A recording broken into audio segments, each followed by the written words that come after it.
더 놀고 싶지만 모두 잠들 시간이야. 영원히. Whoa!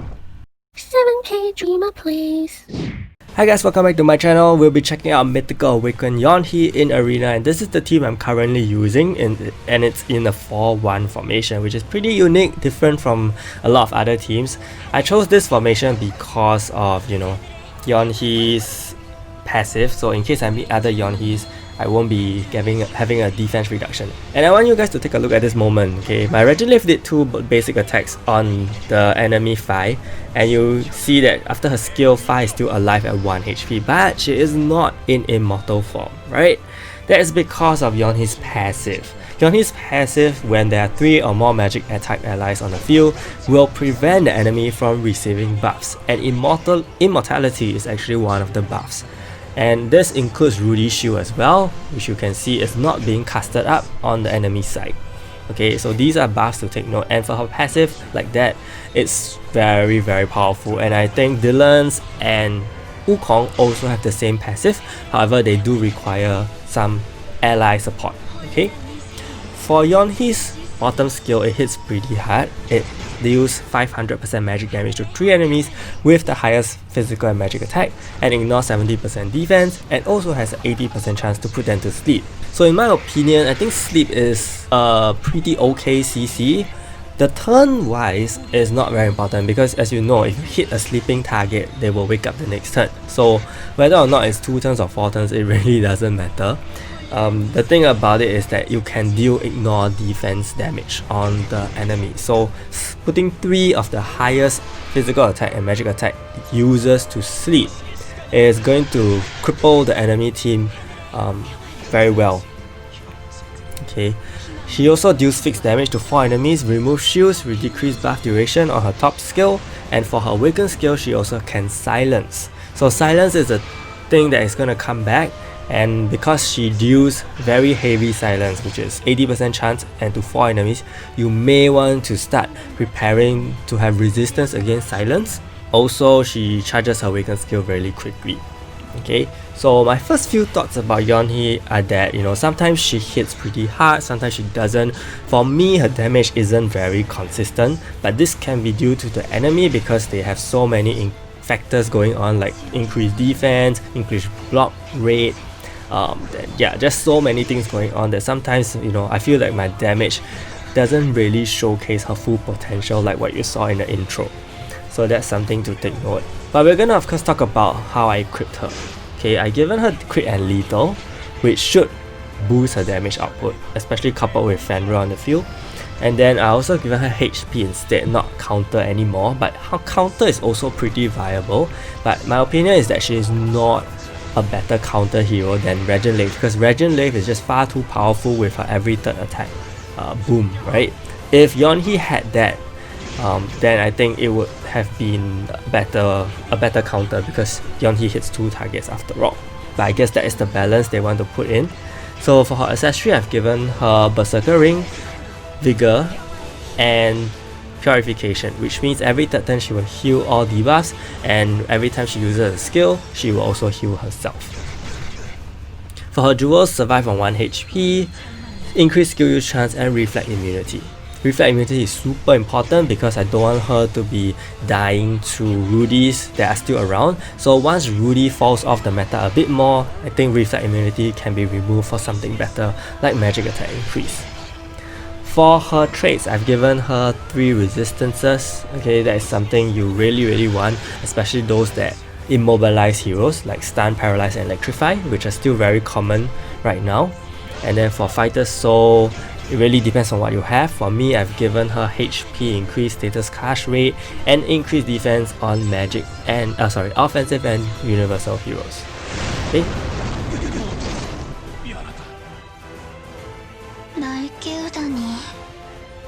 With that, we are going to go into the next battle, and I think this is a physical team using Dellons and also using Truth, I believe. Yeah. So how my team works is that I'm using magic heroes, of course, and Fenrir is there for damage boost because of his lethal rate. Now I have also prepared another video for tomorrow, which uses Wukong instead of Fenrir, so you guys can see how that goes. And that one is going to be slightly tanky, magic tank team, kind of like that. Okay, but for here, I'm using a more offensive base. Rosie and Mr. Armor, of course, as you can see, that has very good synergy. And sometimes if enemy sages attack me, they will be dealt with 1 damage. Unfortunately, enemy Dellons died here, and so did his Truth, which is very fast. The thing about those two are that I think they are probably all glass cannons, especially when they are dealt with, you know, poison and bleed and all this kind of statuses. If they were to use normal attacks, they will die very quickly. Okay, so these are things you want to take note when watching the matches. Take into account which heroes need bleed, which heroes need poison resist, especially now that there is you know, a free trade change. You may want to look into optimizing your hero even more. He's also using Cult, but I'm not sure why the defense aspect of the team is not there. Fenrir still hits insanely hard. So this is my Yeonhee. I love her costume. I think she looks the prettiest in this one. And yeah, unfortunately he died, I think to poison as well.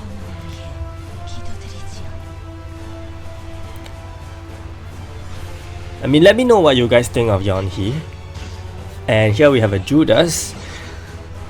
I think this is one of the matches where I did not kill Judas before the 6th turn, so you can observe how it goes. This is kind of like the meta that was used yesterday, right? Still with Rudy and Judas, and that was my team as well. Unfortunately, my Yeonhee doesn't move too much. Reginleif is just stealing the limelight.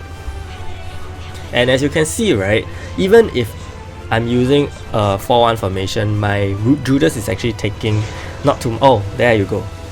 The Mr. Armor buff. My Mr. Armor is actually level 10 already. I only got him like a few days ago and managed to get him to level 10 only today for the video, so it was really cool. But anyway, I was gonna say that, you know, Sage is actually pretty tanky in front. Somehow he doesn't take too much damage. So far he has not died, from what I remember. And of course Fenrir still hits like a truck. Like, poor enemy, I'm sorry. Or he doesn't have paralyzed resist, so that's very bad. You need paralyzed resist still, okay? Yes, and I was saying Sage is pretty bulky himself, like we know. And he also, you know, reduces a lot of the enemies' stats like crit rate and lethal rate. So it's actually okay for you to use him in front. The reason why I was testing this formation is also because of Wukong. So you guys can stay tuned for the Wukong video. Then the reason why I took out Wukong was because, you know, I felt that my Yeonhee wasn't doing so much damage. So if I were to make a Yeonhee showcase with Wukong on the team, I don't think it will really showcase Yeonhee that much. Yeah. So I put in Fenrir to test things out again. And I think things are slightly better. So this match is slightly sped up. I think it was the longer match. As you can see, you know, previous match my Yeonhee didn't do much. He also uses a Yeonhee. I think her animations are really amazing for Yeonhee, really. Even though it's just, you know, more planet destruction, but they really took it up a notch.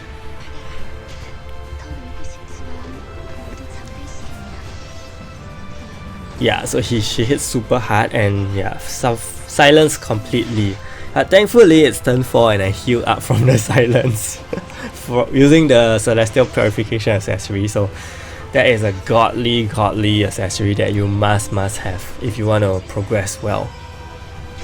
Unfortunately my Regenleaf died here and my Yeonhee starts to move. I'm not too impressed with the fixed damage, to be honest. Unfortunately my Yeonhee died here.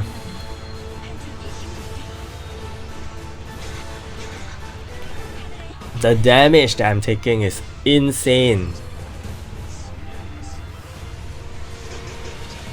Obviously I won't win because, you know, of all the status. I think the silence was the one that hurt the most, so that's why you need silence resist. And his regen wave is moving a lot, like abnormally a lot. I don't even see his Yeonhee or Fenrir moving that much. His regen wave was just using attack after attack, unfortunately. So this wasn't so much of a Yeonhee showcase, but this guy was not using Rudy anymore, I believe. Yeah, so he also took out Rudy because Rudy right now in the meta, while the passive is still active, or should I say still viable, him using the shield skill is gonna cause you a turn. Basically it's like a dead turn because nothing is gonna happen during that point of time, right? So that's something you want to take note.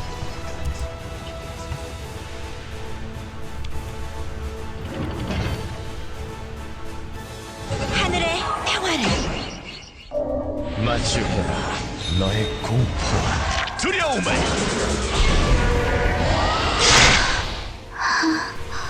Well, this enemy is also using Yeonhee. I think this skill just looks amazing. Yeah, this is the death Yeonhee I was talking about. So his Yeonhee has death CC, which is very scary because if she is the main counter and not regen wave, then I think we are in for very big trouble. And his Yeonhee actually got the weaken skill up very quickly. It's less than 30 seconds in the match and she already got it. And unfortunately, I got silenced super heavily. And his Yeonhee is just moving. It's just attacking and attacking and attacking. At least she woke my Fenrir and my Rosie died. Yeonhee's effect is actually very strong. So sometimes I feel like, you know, her having speed is actually a nice thing as well, but her kit really suits a speed and counter build, to be honest. And to the point whereby I feel that I want to use her with a speed and counter build and not a crit and lethal build. But you know, this match basically just told me that I should stick with a crit and lethal build because of how strong she landed her awaken skill. As you saw, this is basically the one in the intro. And also the match where I feel that Sage really showcased his tankiness.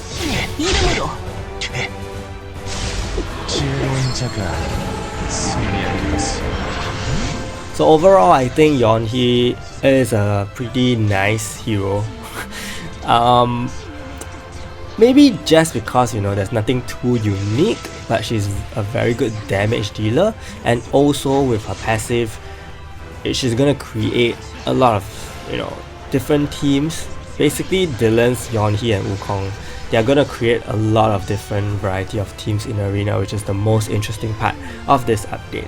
And I'm super pleased about it. So let me know what you guys think of Yeonhee and the overall remix as well. Of course, I'll be making videos for them, so stay tuned for it. If you found this video helpful, do give it a like and subscribe to my channel. Thank you so much and see you!